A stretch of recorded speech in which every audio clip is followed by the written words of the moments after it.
I caught my wife cheating on our anniversary while toasting to her secret relationship, so I left her, divorced her, and watched her life fall apart completely. I recently had a talk with my wife of 11 years. Sadly, it ended with her in tears. This reminded me of a similar situation 3 years ago, when I almost lost my job. Back then, my wife Kate, who is also known as Catherine, was so upset at the thought of me missing our anniversary that she insisted I come home. Fast forward to today, and now it's her who won't be there on our anniversary. I didn't say anything to change her mind. Despite this, the past 12 years have been the happiest in my life. When I first met Kate, she was 24 years old and just starting her career in sales. She visited our architectural firm to convince us to advertise in fancy magazines, which, at the time, we couldn't afford. In the crowd, I couldn't help but notice an enchanting woman with black hair. After discussing the matter with my partner, he helped me grab her attention long enough to ask her out. After our first meeting, she confessed that she knew we couldn't pay for her services. Even with that knowledge, I fell deeply in love with her. Our relationship developed over 6 months, and eventually she moved in with me for another 6 months as she transitioned from a nomadic lifestyle to a stable office job. 4 months later, we tied the knot and became husband and wife. Every day, I still feel like the luckiest person alive for persuading her to marry me. With a sense of urgency, I dialed my boss's number once more. I've been with the company since the beginning, when Craig first started it. Our small team of designers, just 4 of us, achieved remarkable success by reducing production time in various fields. "Craig, I know you're there. Please answer," I pleaded into the phone. Finally, I heard his voice on the other end. "Dan, I'm really busy right now, you know," he replied shortly. Deciding to keep it brief, I said, "Well, I'm leaving right now and won't be back until Monday." In response, he asked, "Leaving? Where are you going?" I replied, "I'm going to celebrate my anniversary with my wife. I'll be back on Monday. Have a good trip. Don't forget to knock before entering," he quipped. I chuckled and replied, "You always manage to make me laugh. You know, I hear that a lot, not from those who really know you," he responded. Apologetically, I added, "I'm sorry, but ever since they brought this guy in to run Kate's department, there's been tension in our house. Maybe a break at the hotel will help diffuse the situation, I assume." "Well, it certainly won't hurt. Just do me a favor. When you're seeking adventure, remember me." Craig grinned. "Deal. See you on Monday," I said. I didn't hang up right away but asked Craig's secretary, Rosa, for a favor. She knew how to work things out, and I needed a plane ticket. After the conversation with her, I headed home to pack. While packing my suitcase, the phone suddenly rang. "You have 45 minutes to get to the airport for the security check. The ticket is waiting for you at the counter in your name," Rosa informed me. She'd secured a return flight for me on Sunday afternoon at 1:30 p.m. Unfortunately, there were no available rooms at Kate's hotel, so she booked 2 blocks away. "Have a safe trip. See you on Monday," Rosa said. Hearing that, I rushed to the bathroom to grab my shaving kit, packed it quickly, and did a quick check of the room, even turning off the coffee maker, which was unusual for me, before hurrying to the car. Over 15 years, I've discovered several shortcuts that help me reach my destination faster. Despite my high speed, I made it to the flight with plenty of time to spare. After registration, security, and boarding, we finally got on the plane. Once I was comfortably seated, I put on my headphones and played some music. I'm a nervous flyer, and music helps me relax and stay calm. 3 hours into the flight, I was suddenly awakened from a pleasant dream about Kate and me by a gentle tap on my shoulder. I had fallen asleep, which wasn't surprising given my recent lack of sleep at night. Some of it was due to work stress, but Kate and I had been going through a rough patch in our relationship for the past few months. For more than 2 months, she'd been keeping her distance, not letting me get close. It all started when she told me about a colleague from another department getting a promotion and taking over her own. She was determined to prove that this decision was wrong, and worked hard to show her worth. For the first 2 weeks, she came home exhausted, constantly discussing strategies to outshine Mr. Paul Reynolds. But over time, her determination waned, and after a couple of weeks, she mentioned that they had started cooperating. I became increasingly anxious as their joint mission to win a big client approached. Thoughts of a possible romantic relationship between them crossed my mind, but Kate always reassured me. Taking my bag out of the overhead compartment, I pondered how to invite Kate to dinner quietly, without giving away the surprise.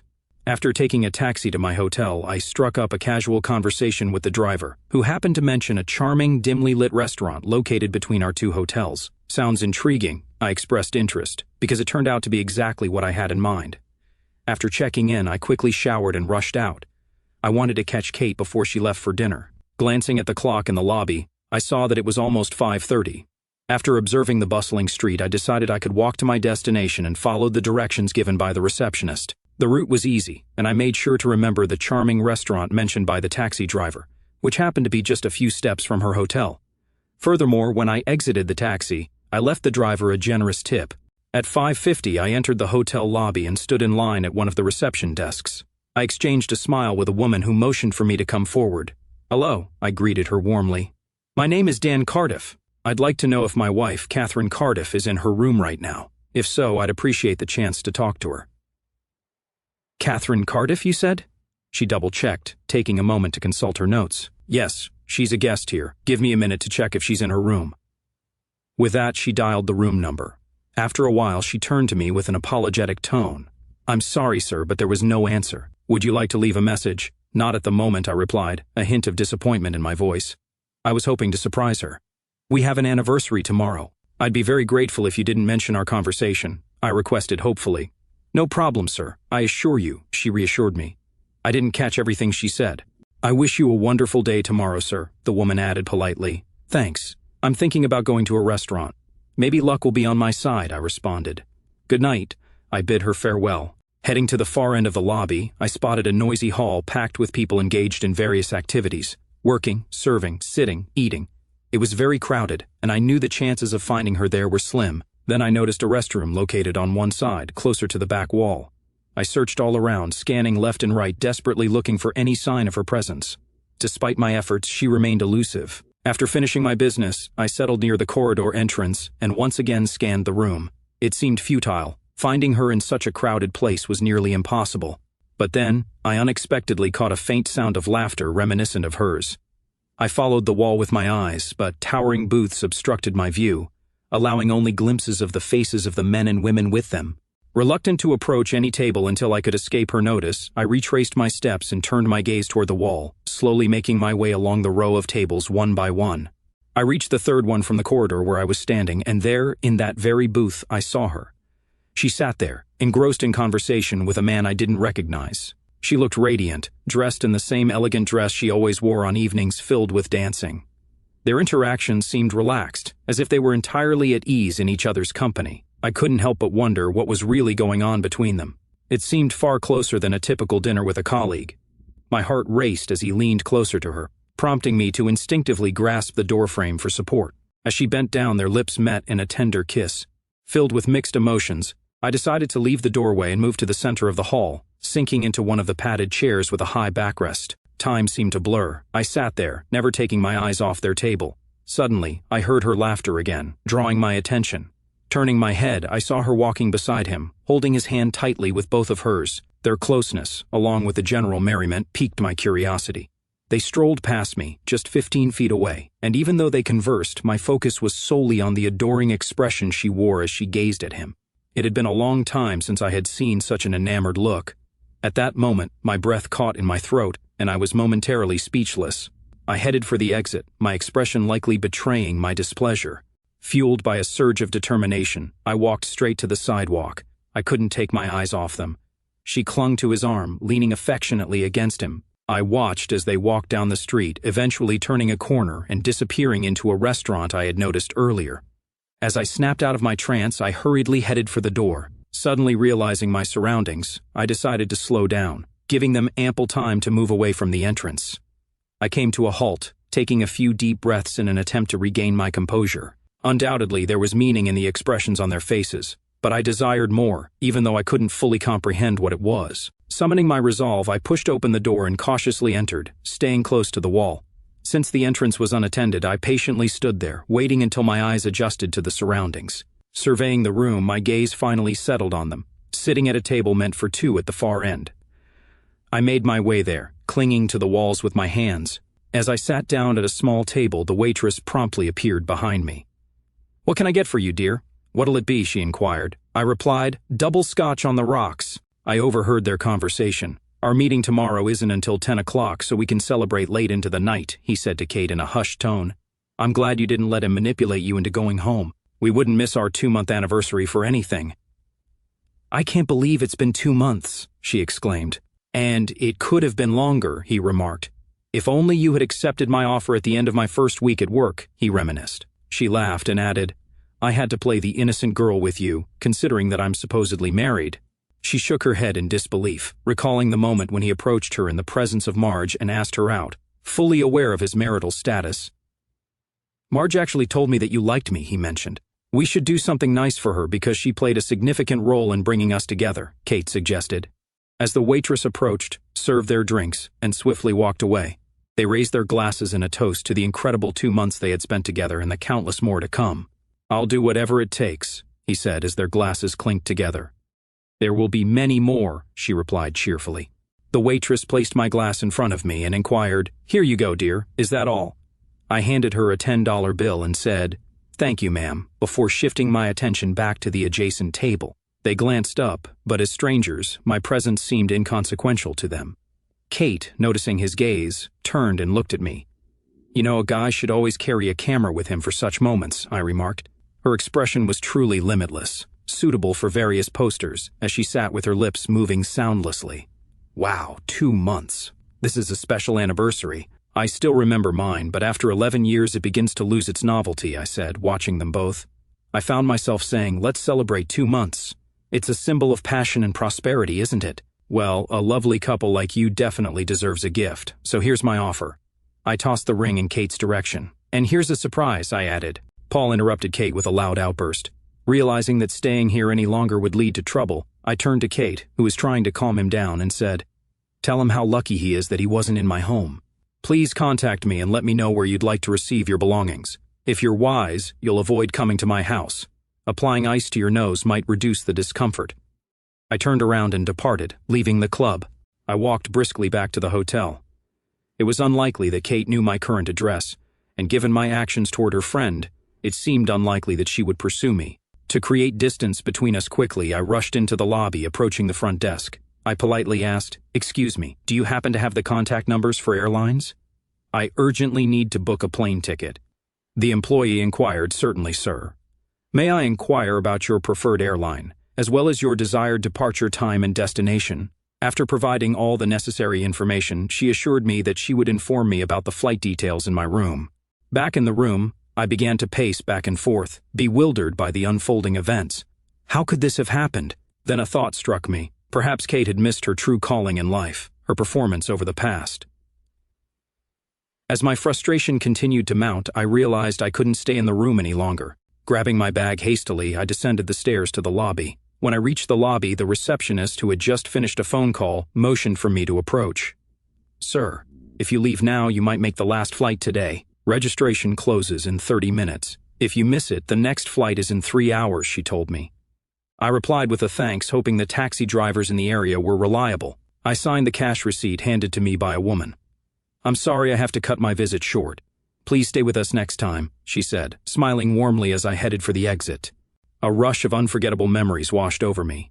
Rushing out of the lobby, I quickly grabbed a taxi from the nearby parking lot. I said, "I bet you $50 you can get me to the airport in under 30 minutes. As I took my seat, the taxi driver responded, "You got it, boss." Snapping me back to reality, he turned out to be experienced and got me to my destination in just 20 minutes. I paid the meter fare, added a generous $150 tip, expressed my gratitude, and hurried to the exit. Reflecting on it later, I realized there was no need to worry. I had a few minutes to spare. After passing security, I eagerly awaited the announcement of the boarding. Unlike last time, when I needed music to occupy my mind, with plenty of distractions around, a funny thought suddenly crossed my mind, and I had to suppress a laugh. I remembered that Kate's mother never really liked me. While Deborah seemed to have her husband under her thumb, she treated Greg poorly, almost like he didn't matter, but I couldn't tolerate her behavior, and she was aware of it. One day, she even accused me of eventually cheating on Kate, claiming she saw me glancing at other women when we were together. Throughout the entire flight, doubts about what was happening gnawed at me. I pulled out the photo I always carried with me of Kate and me and studied it intently. The person next to Kate in the photo suddenly seemed unfamiliar. I glanced around to make sure no one noticed, then returned my gaze to the photo. In the picture, I stood beside Kate, but what caught my attention was the way she gazed into his eyes. It made me doubt.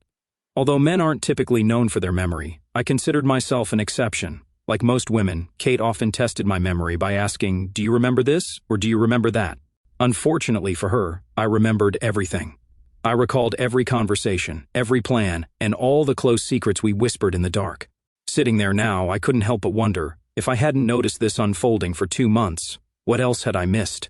The man had shown interest in her from the first week they met, but she claimed she rejected his advances to maintain her appearance due to her marriage. The thought of them being together bothered me. I formulated a 2-part plan. I'd go home, pack all her things, and take them to her mother's. Of course, the elderly woman would find a way to blame me, but the truth was what I saw. When we arrived at the airport, our family life was unraveling. I headed straight to my car and joined the exit queue. The drive home felt like a blur, and I couldn't remember much. Nevertheless, I reached my destination. The journey's duration remained a mystery, but honestly, it didn't matter. Stepping into the dimly lit house, I felt an eerie sense of unfamiliarity. The thought that I had to get used to this sight as the new norm consumed me. After dropping my bag, I headed for the kitchen. En route, I instinctively turned on the answering machine. A pleading voice on the other end said, "Dan, please don't do anything rash. I'm heading home to talk. Please wait until I get there." She sounded pained, conveying her emotions. I believed the cheater deserved punishment, but I didn't want to hear it, especially not in that voice. So, I reacted impulsively and banged my fist. My actions may have been rash, but I needed to protect myself from foolish decisions. It was clear I wouldn't be able to sleep that night. I went to the garage and gathered all the suitcases she had collected over the years. Choosing a large black suitcase and a bag for her clothes, I set them aside and took the rest to the bedroom. As I sifted through her closet, I carefully picked a few items. I quickly stuffed them into one of the large bags, repeating the process several times before turning my attention to the dresser. It had been ages since I'd seen underwear tucked in there. For a fleeting moment, the idea of grabbing some hot dogs crossed my mind. I was supposed to go to her mother's house, but I didn't want to, so I opted for a solitary gathering with lox and marshmallows. I didn't want to deal with her parents or anyone else, so I took matters into my own hands. Instead of waiting for her, I impulsively went to the hardware store to buy new locks. Upon returning home, I realized I couldn't leave the pile of stuff in the front room. Following my thoughts, I loaded everything into the car and headed to her mom's house. I drove carefully and unloaded everything near the garage, not wanting to burden Greg with extra work, especially since his wife and daughter wouldn't help him. As the third box fell to the ground, my mother-in-law appeared. "Hi, Dan. What's all this? What's going on?" she asked. I explained, well, when Kate arrives, she might need her clothes. Initially, I thought she'd bring them herself, but I couldn't wait any longer. They were cluttering the front room. Confused and with a pale face, she inquired, "What do you mean when Kate arrives? I thought she wasn't in town yet. Why would her things be here?" "Deborah, I'm not entirely sure how she plans to sort things out, but I assume she might stay with you temporarily. She may be considering moving in with the person she's been spending time with, but I can't say for sure. That's why I brought her stuff," I explained. Seeing her face grow paler, she responded, "What are you implying? How can you accuse my daughter of such things? She had to stay there for work. She'd never cheat on you." Her voice trembled, nearing hysteria. "I even saw them together last time. They looked happy." They were joyfully celebrating their 2-month anniversary at a lively nightclub near their hotel. I repeatedly asked her to join me at home for our anniversary, and she regretfully said she couldn't. Determined, I hopped on a plane to be with her. However, when I arrived, I found them having an intimate dinner. The atmosphere was romantic, and I didn't want to intrude on their special moment. Besides, witnessing their tender kisses across the table, I needed some time to gather my thoughts. When they passed me in the hotel lobby, I contemplated saying something, but she gazed at him and whispered in his ear. At that moment, I couldn't bring myself to disrupt them either. I just needed some fresh air, so I stepped outside. To my surprise, they left and headed to the nearest nightclub. I sat at a table nearby and overheard her saying she didn't want to leave him on their 2-month anniversary, and he corrected her, saying it was their 3rd month. It dawned on me that if I wanted to leave, I'd have to intervene. I tried to stay inconspicuous, but I knew I had to find evidence. After 10 years of sobriety, I took my first sip of a drink. It had been 10 years since Kate expressed concern about my drinking, which she believed could jeopardize our marriage. In response, I gave her my wedding ring, thinking it was a sensible gesture to give each of them something of their own. But honestly, I preferred his gift over mine. Now, as I awaited her return and the inevitable dramatic confrontation, I was sure she'd seek shelter at my doorstep for a while. I stated this to shock her. "You're lying! How can you say such things about your wife, whom you've been with for 11 years? She's told me everything. She's deeply troubled by it. I'll never refer to this woman as my wife again. You might feel obligated to support her because she's your daughter, but I have no such obligations. I witnessed everything firsthand, and for the past 2 months, I've been living alone while she's been living with him. Since he joined this company, it's astonishing to see how she's changed, given the upbringing you provided." She looked me in the eye for 3 months straight, lying to me every day without a hint of remorse. If you think I'll allow her back into my home, then you're even more foolish than she is. However, it's your choice what to believe, and that's your issue. Personally, I've chosen to cut my losses. It's clear that she has strong feelings for this guy, and he's free to have her. She won't need to hide their relationship anymore. As soon as she's done with her charades, I'll direct her to this place. You can see for yourself who's being dishonest, I said. As I placed her belongings, I instructed her, if she picks up, be sure to convey the message exactly as you want, including the fact that I'm eager to see how she handles this. With those words, I got into the car and drove away. Feeling restless, I wandered aimlessly around the house for several hours before finding a small corner in the garage where I set up an improvised workspace. Suddenly, my thoughts were interrupted by the sound of the doorbell. Curiosity got the better of me, and I went to the door and opened it carefully. Without saying a word, I instinctively took a step back. Kate entered the room, and I immediately realized I was in the garage. "You must have been in the garage," she remarked, closing the door behind her. "I tried knocking, but you didn't hear me." "I was just tidying up," I responded, observing the room's condition. Kate sighed and said, "Well, Mom already called me. It looks like you've already made up your mind about what to do with me." Kate looked at me, her face a mix of sadness and disappointment. "What did you expect? That I wouldn't mind you having an affair?" I asked her. She paused before responding. "I guess I wasn't thinking clearly, at least not rationally. I was overwhelmed by disappointment. It's a shame because all I did was think," I confessed. "You see, there was no one around to distract me from my thoughts. I missed having someone to go out to dinner with, visit a club, and enjoy the darkness, whispering and kissing. But I was left with a woman who could deceive me without hesitation, even looking me straight in the eye. She could share my house, my food, my life, and then be close with someone else. Not a pleasant image, right? Are you really ready to let go of 11 years of our life together?" I asked. "What is it?" she asked. "Did you even bother to ask me about it, Dan? Would it have bothered you if I had a real relationship with someone else instead of just playing games? I thought that such an important question would stay with me, but it doesn't seem to matter anymore, does it? Now you and the person whose name I can't even remember can move on freely without caring about me. No more struggles over deciding whom to spend our anniversary with," I said, heading for a chair. "I think I understand your perspective," Kate replied. "Do you truly understand, Kate? Because I genuinely doubt that you do. You see, for you, it was just an act of infidelity. You probably found a way to justify it, maybe even shifting the blame onto me." "Could it have been, Kate, that perhaps my actions drove you to be involved with someone else?" I inquired. She lowered her head and replied, "No, I don't blame you for this. It just happened. Having an affair with someone other than a spouse for 2 months isn't an accident. It takes effort and, moreover, secrecy. To continue the affair requires additional effort, and let me tell you, honey, you're playing the role well. I fell in love completely and unconditionally. It's unbelievable that you both managed to find time for your game. I can't even imagine how it feels to laugh about cheating on me. And that tearful phone call last night, it was a real performance. Maybe you should consider a new career. Your performance could easily outshine the last 3 Oscar winners," I said. I must admit, I had a brief moment of uncontrollable laughter, just a quick, unintended outburst before I stopped it. "I don't know where it came from, but it's clear that you don't love me. If that's how you treat someone you love, please spare me your anger," I added. "How can you believe that I don't love you after 11 years? She protested, indignant. "Listen, Kate, since you seem to enjoy asking questions, here's one for you. Given your deep introspection, you know how you usually react to various situations. Based on this, imagine that I found out you had an intimate relationship with another man, but it was a one-time occurrence, not a long-term affair. How do you think I would react?" I asked. She leaned toward me and replied in a soft tone, "To be honest, I think I would have asked you to leave our house and start divorce proceedings." I thanked her for her honesty and admitted that I had expected such a reaction, even imagining that she might throw something at me. "But who knows?" I mused aloud. She responded with a faint smile, perhaps. "And now imagine that for nearly 3 months, every day we spent together meant nothing to me.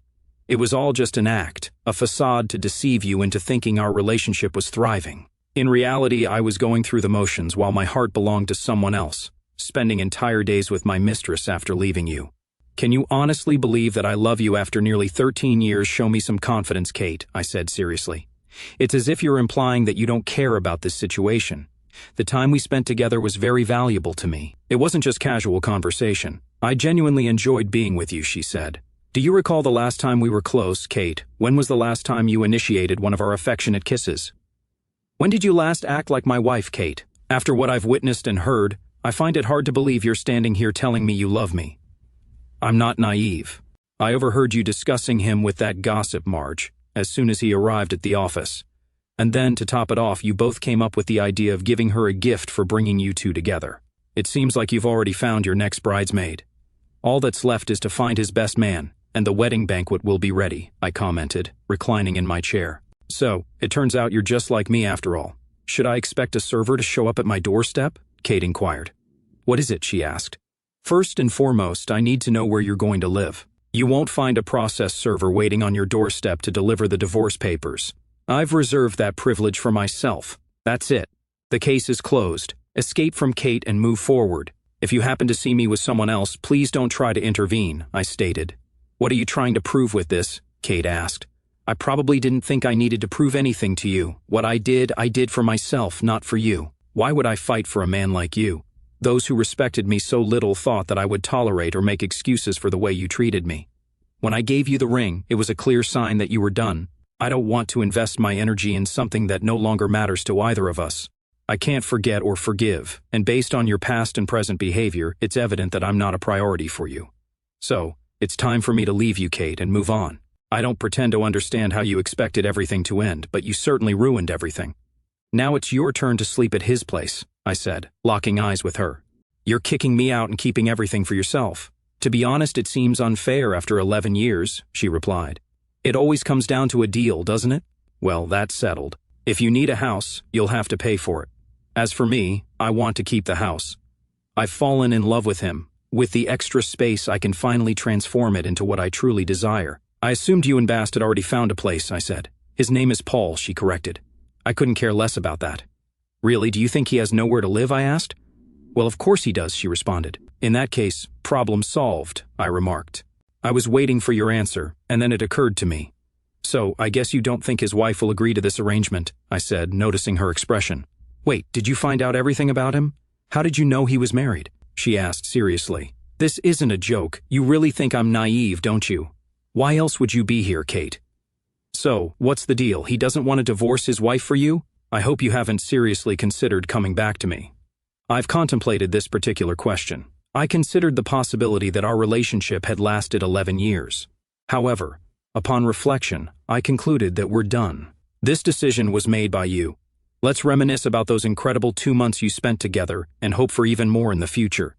Keep in mind, as I mentioned before, when I gave you the ring, it signified the end. Please refrain from making excuses about our 11-year history. Those years didn't matter to you in the past and don't matter to me now. Therefore, I'll compensate for those 11 years with a set of legal documents as soon as they're prepared. The house offer remains unchanged. If you don't want to leave the house, you can come back and take whatever you want. It appears you're ready to move on without any hesitation. Divorce me and go on your way. You may be trying to elicit my sympathy, but I want to make it clear that I'm moving on from someone I can't trust living under the same roof with me. I will never trust you again. So, what's your plan? Do you want to keep the house for yourself? I asked. No, I have no desire to keep this house. Give me a few days to find a new place, and I'll likely take a significant portion of the furniture, she replied, taking her hand out of her pocket. What should I do with this? She asked, handing me the ring. Do whatever you want with it. Oh, I have an idea. Why not use it as a toe ring? It would fit perfectly on your big toe given how you treated him. I might actually find some use for it, I suggested. Okay, you know what? I could use some extra money. Maybe I'll pawn it, she warned. Well, you won't get much for it. They buy these things by weight, and most likely you won't even get $130. You can't buy a genuine gold ring for your finger for $130, but that's just my opinion. It's your ring, so do as you please with it, I stated, turning toward the door. Did you get all my stuff out of the closet? She asked. Yes, I got everything, though I was a bit annoyed with the furniture at the time. I'll call you in a few days. I have to admit I didn't pack your things very neatly. I hope you still have clean, unwrinkled clothes after the trip, I commented. May I take a look? She inquired. Of course. Don't be shy. You know where everything is, I said, noticing a slight frown on her face. I waited patiently as she inspected the room. I could hear her rummaging in the bedroom, then in the closet, and finally in the bathroom. A few minutes later, she returned downstairs, hastily packing cosmetics into a floral zip-up bag. You were thorough. You only missed a few things. I may have to call you when it's time to move, she said with a forced smile. Of course, I'd be happy to help. As long as it's not too close to me, I replied, smiling affably, getting up to open the door for her. When she suggested going for a walk, I paused for a moment, considering her request, and then an idea struck me.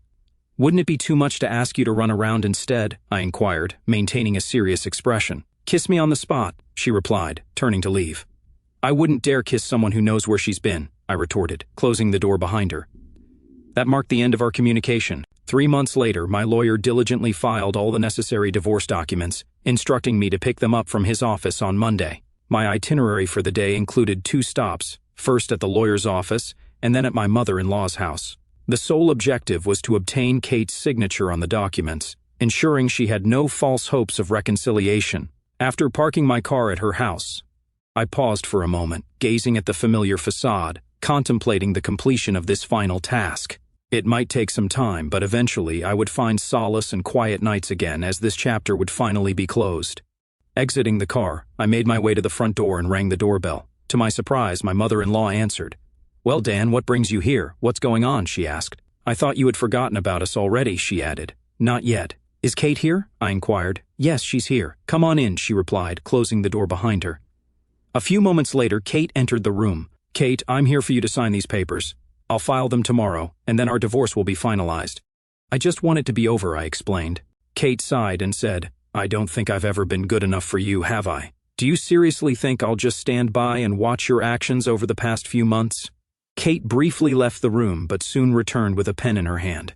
As she hastily signed her name on the appropriate pages, I watched her movements carefully. When she finished, she forcefully placed the pen on the table and swiftly gathered everything into a manila envelope, ready for archiving. "Free now," she said. "Thank you for signing these. Take care of yourself and find happiness," I replied.